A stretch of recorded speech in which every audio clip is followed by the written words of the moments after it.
So let me start by saying hello to everyone who's joining the meeting. I know even though we're a small gathering, we have sort of a long stretch. There's people who connect from basically all over the planet, and it's wonderful. I know we um, basically present mainly to a Western audience, but it's funny how, even though, like I said, we're a small group, the the reach can go quite far, and that's just a wonderful testament to how the synergies of the Tao work. And I want to start off by just making a little correction from my presentation last week. In the beginning, I misspoke and mentioned that I would do a series of presentations. I actually said the Tao of Daily Life, and I actually had a reference in my presentation to a story from that book, but that was a misstep on my part. What I meant was I was going to do a series of presentations on the Tao of Joy every day, and I think that was made pretty clear during the presentation, but I just wanted to clear up that misstep in speaking that I made. And to point out something that, to me, having studied the Tao for many years, what I've learned is it's always good to realize that everything happens for a reason. And, Bill's wonderful presentation speaking about how, that there weren't enough chairs at the restaurant, but that actually turned out to be something good because it allowed for an intimate gathering elsewhere that turned out to be better. And it's funny how things work out. So when I listened to my presentation, because I like to listen to it to critique myself a bit so I can improve as this goes on, and I'm a little rusty because it's been, like I said last time, a little over a year since I've presented. I realized that that's an example of my failure in situational awareness. And it's a good thing that I'm able to recognize that because, now I know that, hey, yes, I know that's something I've worked on in the past, but sometimes, things can sort of tweak and get out of balance. And then I have to sort of refocus my energies on those kinds of things. And so that's something I will be working on. And also, too, later on in several of the chapters in the Tao of Joy Every Day do cover situational awareness, and I hope to be able to give some practical things that I practice and try to do to get myself more in line with having situational awareness. And it's an example of why the Tao is such a wonderful gift, and I want to talk a little bit about why it's such a gift to me. And it's funny, the synergies that happen. Bill's talk was on a weekend visit, and of course we just heard that and we know what that meant. But it's so funny, the coincidences that happen. I too am coming off a wonderful weekend visit, one that never would have happened had it not been for the Tao changing my life.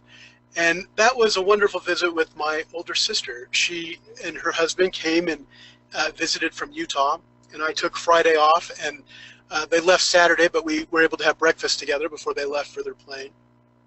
And it was just such a wonderful meeting and such a wonderful visit where everything sort of went along harmoniously. It was so pleasurable. There were, a few snags that happened. The kids were sick, so they weren't able to come, which is unfortunate because my sister doesn't get out to California too often. So, but we were able to share pictures. But it was such a wonderful meeting between me and Wendy, and my sister Joan and her husband.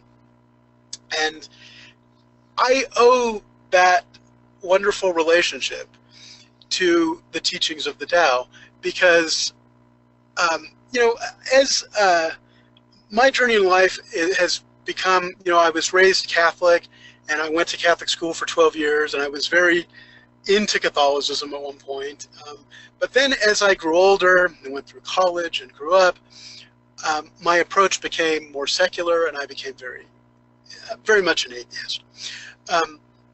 And in doing so, which isn't a bad thing in itself, but my approach was, not really correct. And I somehow got into this sort of wrong idea, this arrogant idea that my point of view was the only point of view in terms of that, and that everyone should be an atheist. And of course, that's not correct. And the Tao is what taught me that. Part of that is, the basic Iguan Tao teaching on the 5 religions, which is the idea that we accept, and it doesn't mean just five, but that we accept all religions, all religious practices. And, you know, my learning that and learning to balance that and being able to turn inward and realize my own arrogance allowed me to repair my relationship with my sister, because my sister is a very devout fundamentalist Christian. And I think I've mentioned this about a little over a year ago when I talked about debate, and how my sister and I would, I don't want to say argue, but just try to discuss religion. We would sort of both be sort of locked into sort of her trying to convince me that I was wrong and me trying to convince her that she was wrong. And that resulted in us staying away from each other for a while because of the bitterness of what was kind of an argument, sort of. And what I learned is I had to put aside my own arrogance, because what's much more important to me is having a balanced, harmonious relationship with the people in my life. And there's plenty of reasons why I want my sister in my life. We had a great childhood together, one that we were able to reminisce about this weekend. She was always there for me. And it was basically the teachings of the Tao that taught me to recognize my own arrogance, to put it aside, and to repair our relationship. And of course, that happened years ago. And the fruits of that were experienced this weekend, and I owe that to the Tao. And you know, the Tao is such an incredible gift, because what it does is, unlike a lot of other practices, it's really about your control of your own life. Like, you control your destiny, you get to decide. You know, of course, things in life happen that can't be foreseen, but our reactions to them are always there. And those reactions we have full control over. And the Tao sort of helps us get a handle on that. And then we can start relating to the world. And it doesn't have to be, you know, I'm going to change the world in the way that, say, someone famous like Winston Churchill or President Kennedy or someone like that changed the world. Changing the world, basically you change the people that you touch. And you do that by changing yourself, because that's really the only power that you have to change, is to change yourself.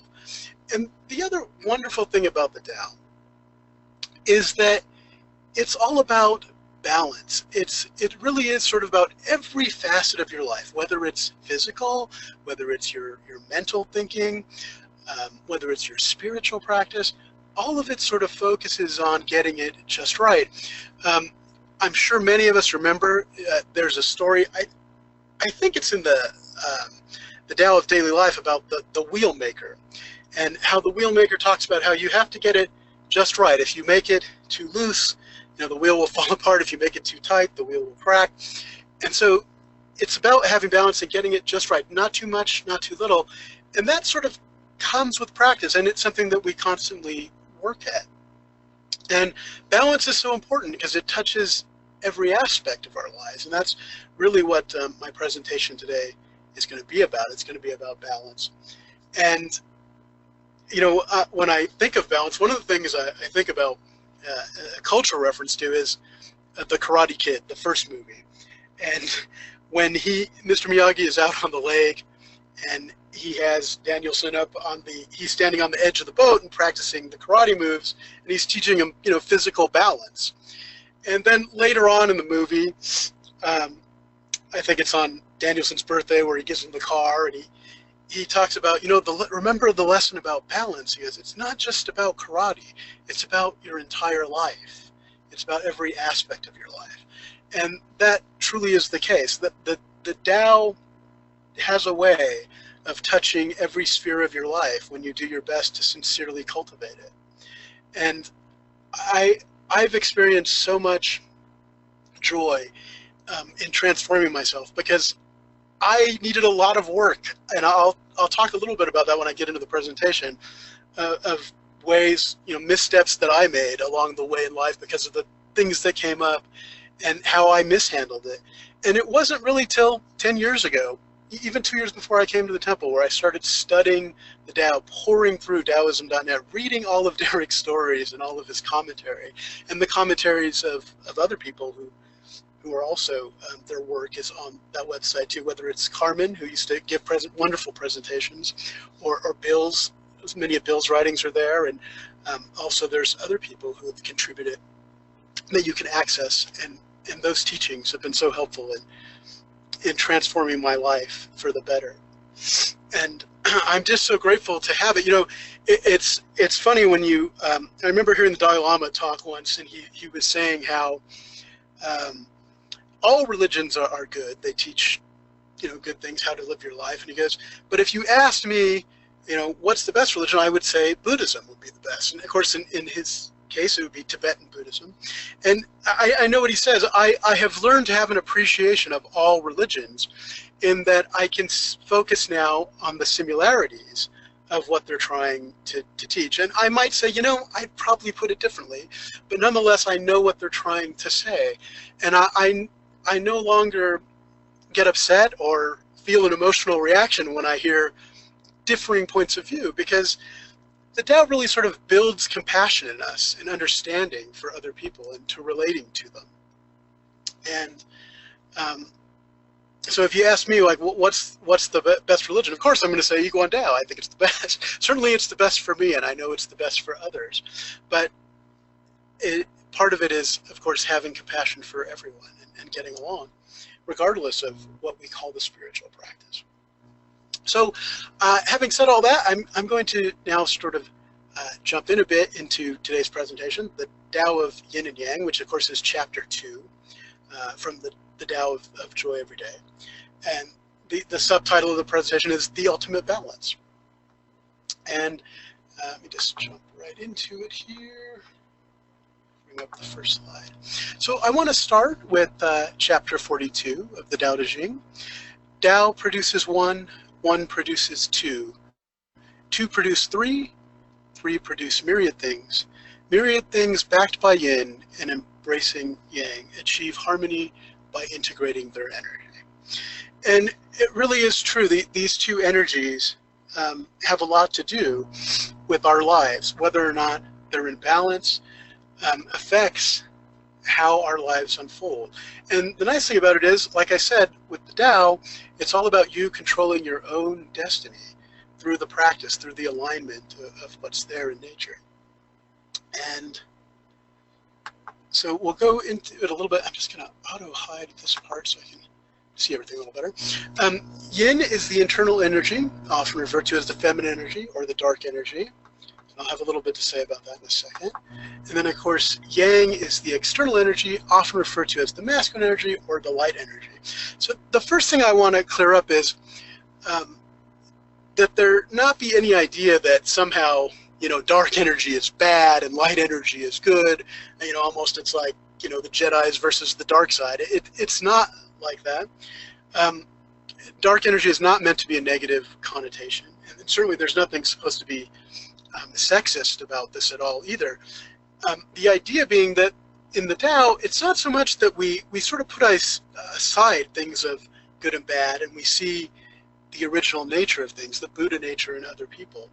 And ultimately that is a balance of the two energies. Either one of those energies is neither good nor bad in and of itself, but it's the balance of the two that creates the beautiful harmony. And that's the harmony that we tap into when we align ourselves with the Tao. And it's wonderful when you have a partner to do it with as well. I'm very fortunate in that I have Wendy. And years ago, not years ago, a little over a year ago, I gave a presentation on relationships. And I think in part 2, I talked about how opposite energies attract and how the people that you're drawn to, often their strengths balance out your weaknesses.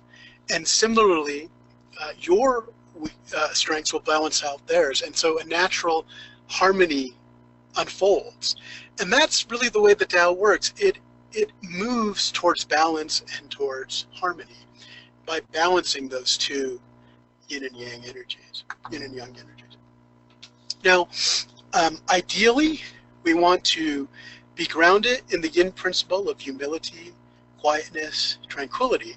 Now, these ideas are sort of the quiet part of ourselves, the observant part of ourselves, the part of ourselves that discerns things by maintaining um, detached observation.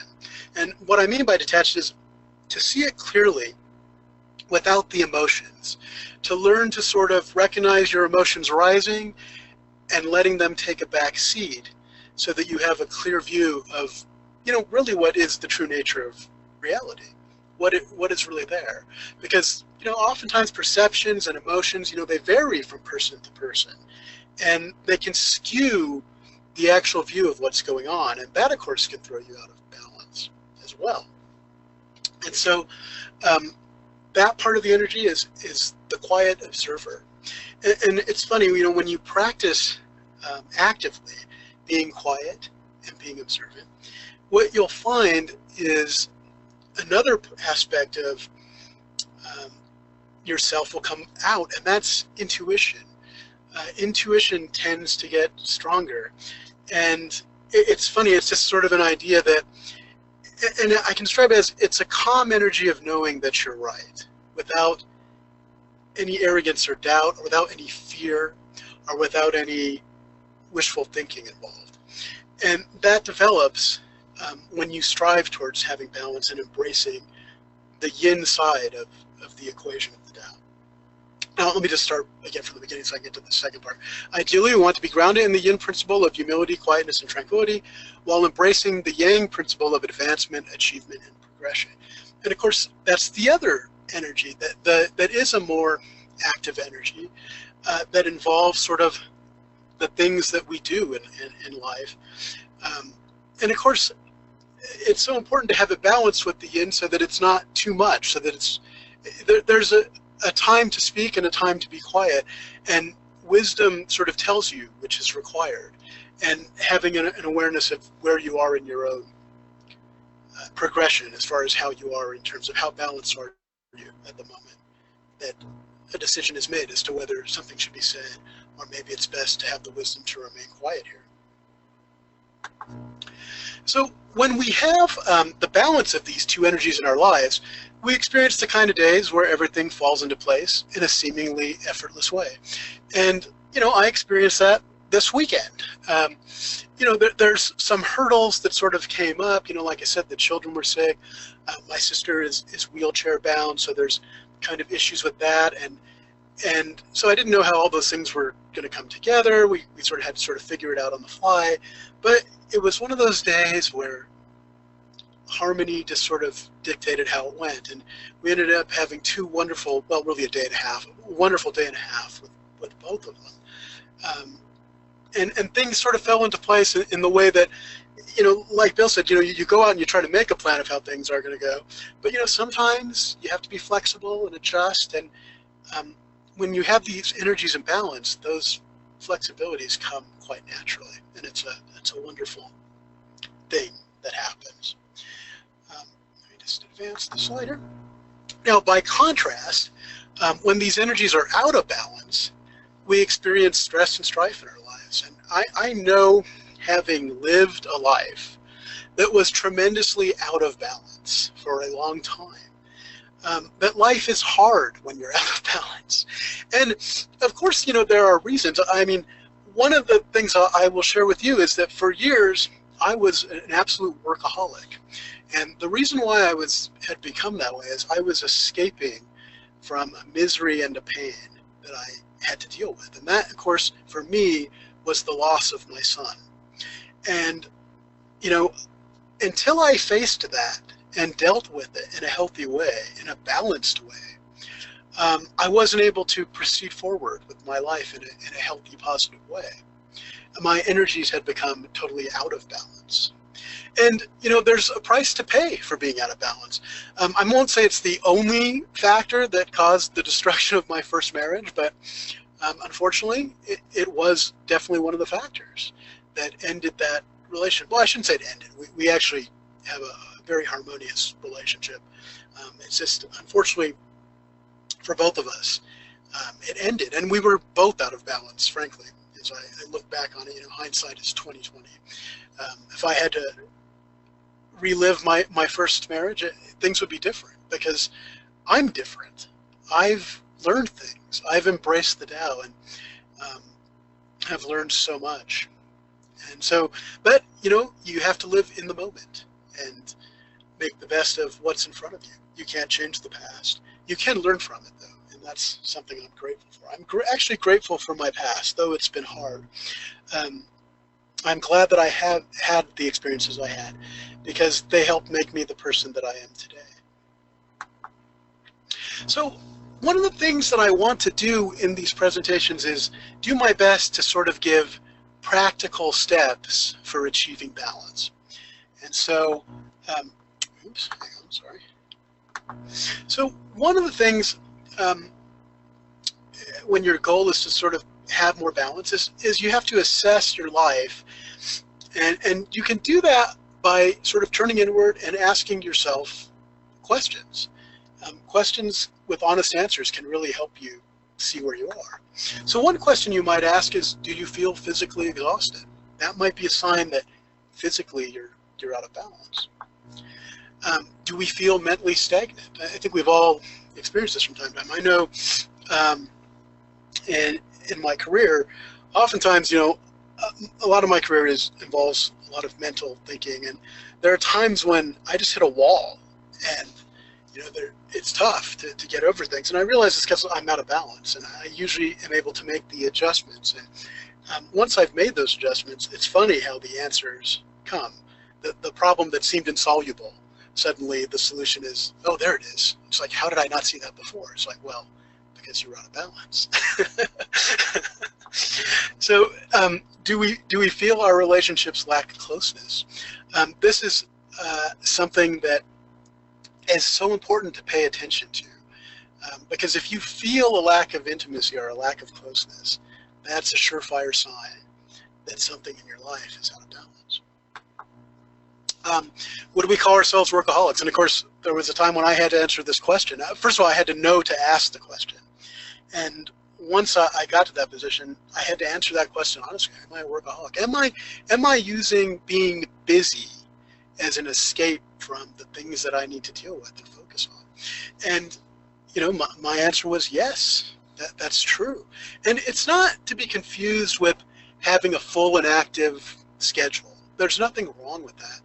But in order to do it correctly, you have to strike a balance. You can't be, you know, being like I was, spending 12 to 15 hours at the office, you know, and then coming home and wondering, you know, why I don't have closeness in my relationship with my wife. Well, you know, obviously the escapism involved in doing that. But those are all things I had to come to grip with.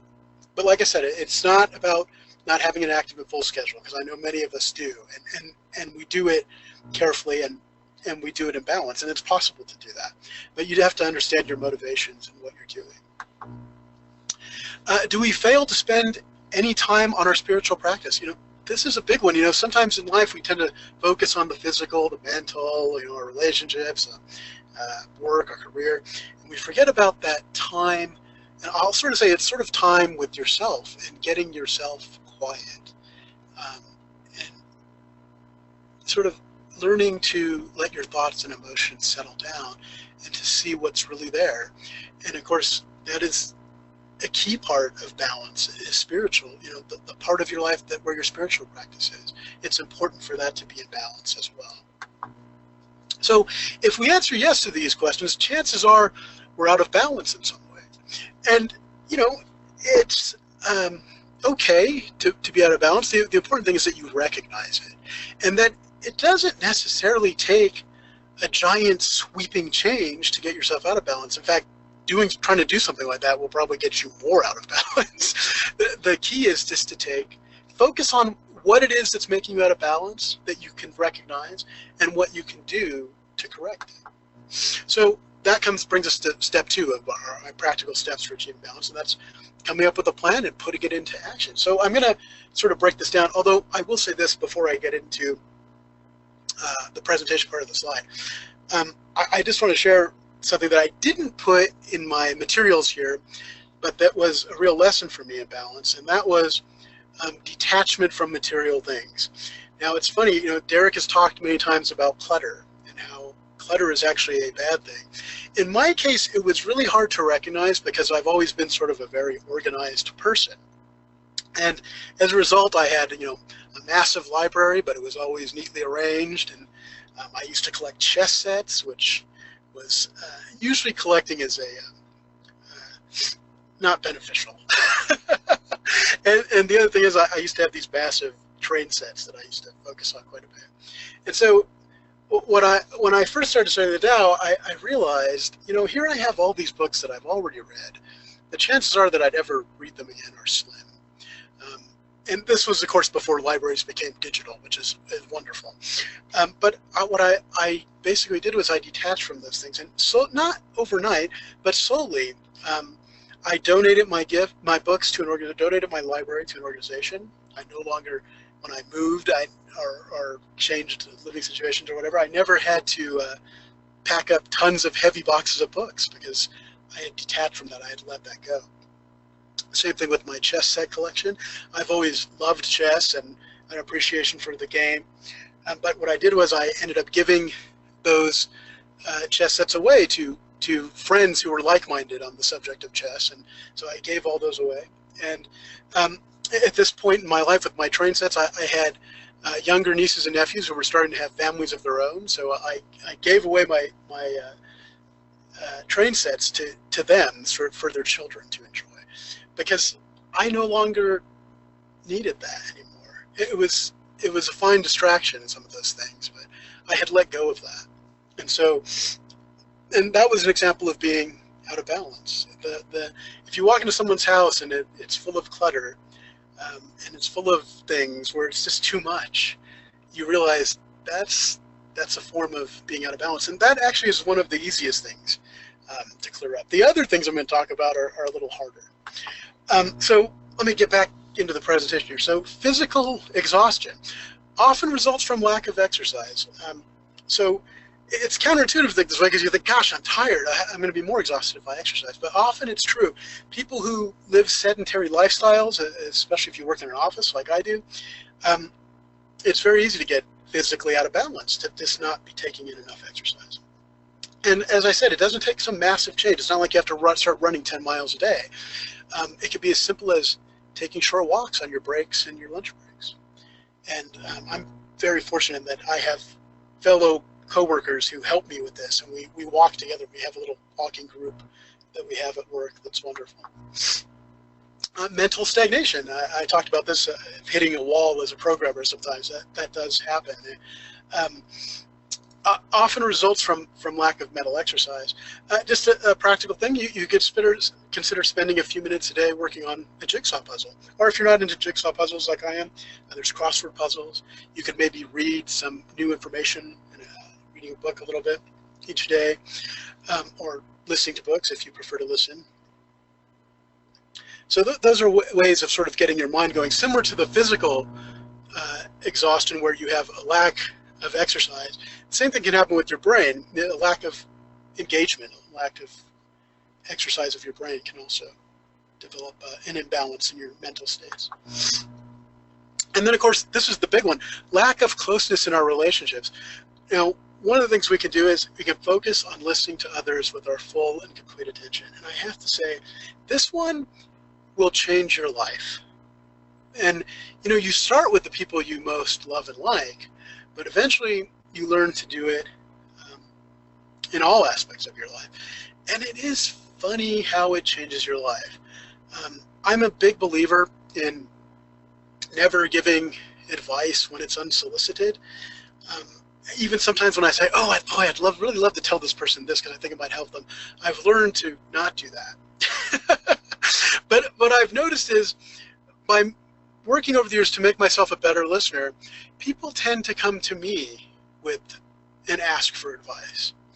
And usually I'm able to often sort of share with them one of Derek's stories that fits the problem a little bit. And the people have come back to me and said that, hey, thanks for that. That really helped. And it's one of the reasons why I give Derek's books away as gifts to my friends all the time, because there's so much value in those stories and in the writings that he does. Okay, so the fourth thing, spiritual emptiness. Well, hey, speaking of Derek, right? One of the ways to deal with spiritual emptiness is you can study Tao books. let's face it, we all know a great author in the subject. Also, we could set aside time to meditate a few minutes each day. And it does, when you're beginning, it doesn't take, like I said, you don't have to do a lot. It's not like you have to meditate for an hour when you're first starting out. If you can spend 5 minutes when you're first starting out meditating, that quiet time of working on getting your emotions and your thoughts in check and allowing yourself to experience that wonderfulness of quietude, that yin energy. So I'm going to try to sum it up a bit here now. Balancing our yin and yang energies will help us live our lives with ease while obtaining relative happiness. It is true that the days you have where things go smoothly, it's those days when the yin and yang are in the right balance. The yin and yang are in the right balance. And, aligning yourselves with the teachings of the Tao is so helpful in doing that. It's good to ask ourselves probing questions to determine if we have these energies in balance. The Tao is often about turning your gaze inward to work on yourself, because honestly, you're the only person you can work on. Yes, others can come to you for advice and you can give it, but it's up to them to make the changes, and they know what changes are best for them. Just as you control your life, they control theirs. And so it is sort of about having that inward gaze and being honest about whether or not you're out of balance. And sometimes it takes some real introspection to see it. And sometimes the people you love will point it out. If we suspect these energies may be out of balance, we should come up with a plan of action to restore the balance. And hopefully I gave some good practical examples in this presentation of ways to do that. Oops. Sorry, I'm using the touch mouse today, and it's a little tricky. It does not have to be a huge change. Even a small adjustment can restore the balance of yin and yang energies. It really is true. As I said in the example of if you're physically exhausted and maybe a lack of exercise, it's not like you have to run 10 miles a day. Just taking short little walks. And then slowly you can build up to more and more of that kind of practice. So, of course, I want to end every presentation this way. The Tao of Joy Every Day, a great book to use daily to help one study and learn the Tao teachings and put them into action. I know it's been wonderful in my life, and I'm sure many of us, in fact, many people gave feedback last week at how they used the book as well and how it's helped them too. And it's a wonderful resource. So there was the Tao of Yin and Yang, the ultimate balance. Thank you all for taking the time to listen to me today. I hope I said something that was of help to you, and I hope you all have a wonderful Sunday. Alex, thank you for yet another thoughtful presentation. This is on day 2 of the Tao of Joy Every Day. Something that I mentioned before applies today, and that is I wanted many of the pages from that book to be self-aware, to demonstrate self-awareness. So if it's day 2, then talk about philosophies having to do with twos, like yin and yang. So I want to give everyone a quick remark before we break for the mid-meeting 5-minute break. Probably the #1 thing that I hear in the West when the subject of yin and yang comes up is people will say, oh, yeah, yin and yang, good versus evil, right? And I want to point out that this is a very prevalent misconception. Whenever you cast yin and yang into good versus evil, you demonstrate that in the West, we're often fixated on this mystical battle of good versus evil. Now, obviously, we usually map good to light and evil to darkness. So looking at the yin and yang symbol, people are prone to say, okay, well, that's the bright side, that's good, the dark side, that's bad, and we even have Star Wars movies to tell us to drive home the point. Do not give in to the anger of the dark side, and so on. Now, that misconception will skew what Alex is talking about today. Alex is speaking of balance, reaching the right balance between yin and yang. But if you subscribe to the idea that you've got good over here and bad over here, then it seems to make more sense that you want to maximize the good and minimize the bad. That, from the Tao perspective, is not balance at all, and the fundamental error that gives rise to the misconception is the idea that darkness somehow is bad. So Richard Dawkins, evolutionary biologist, have remarked that this negativity that we assign to darkness is actually a legacy of our evolutionary origin. As a species, we have relatively poor night vision compared to many animal species. Our night vision is really poor, and so many animals who are able to hunt at night, they have far superior night vision than we do. It all just comes down to meaning that when it's dark, we're not able to see really well. It's been that way from the dawn of humanity. When we can't see things clearly, there's the potential for danger. Like, you don't know what's lurking beyond the bush. You can't see it. Everything's dark. What's going on. You may have dangerous animals that are just waiting to pounce on you from the darkness.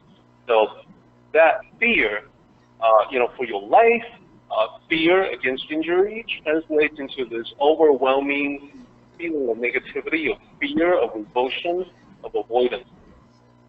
So from the Tao perspective, recognizing that origin of ourselves, we can also free ourselves from something that doesn't really make a whole lot of sense, and that's to automatically assign darkness to badness. So in reality, what is it about darkness? It's associated with the night. Think about darkness as the time to rest and replenish.